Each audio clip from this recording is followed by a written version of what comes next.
Welcome to this week's Reinventors Roundtable on reinventing real-time movement. And so this roundtable is going to look at what is the nature of these new kind of movements and actually how can they be improved? How can we really make them better? So Doug, why don't you kind of tell us what you've been thinking about this space and the real questions you're wrestling with on this? Politics and movement making and causes seem to me still trapped in this 20th century and earlier understanding of how things work. That we will, establish our goal, rally our troops and get support, and then march to that conclusion.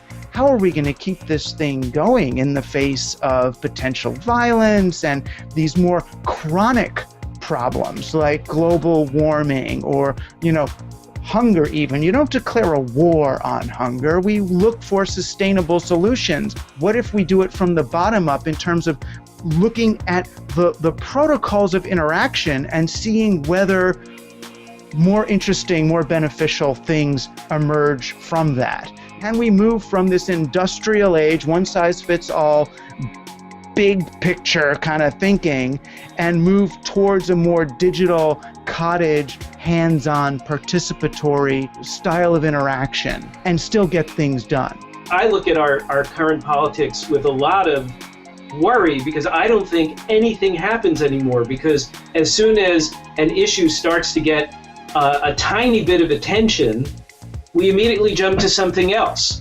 We literally jump from spectacle to spectacle. We stay focused on nothing. The half-life of a political subject in the United States now is shrinking constantly. Our media culture is just, I think, as Micah said, it's a string of those moments. Wendy Davis standing up on the floor of the Texas State Legislature in her tennis shoes and taking a stand for women's health. It was an inspiring moment, and what that serves as is kind of it's like a piece of sand in the mouth of the oyster. It can turn into something bigger, right?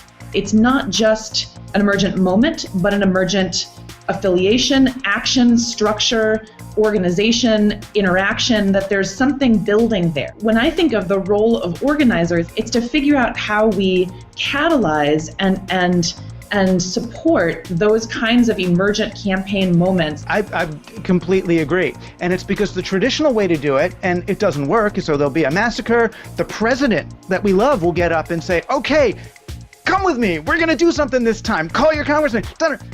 That one doesn't work. How can we scaffold around something like that so that the thing can grow in a sustainable way rather than, because the other one, the shouting over it doesn't do it. What we really need to focus on is how do we bring down the cost and increase the robustness and sustainability of systems that do build shared understanding, that do include as many people as possible in decision making in a meaningful way. And they need to be scalable. So they need to be robust and scalable. They need to be low cost.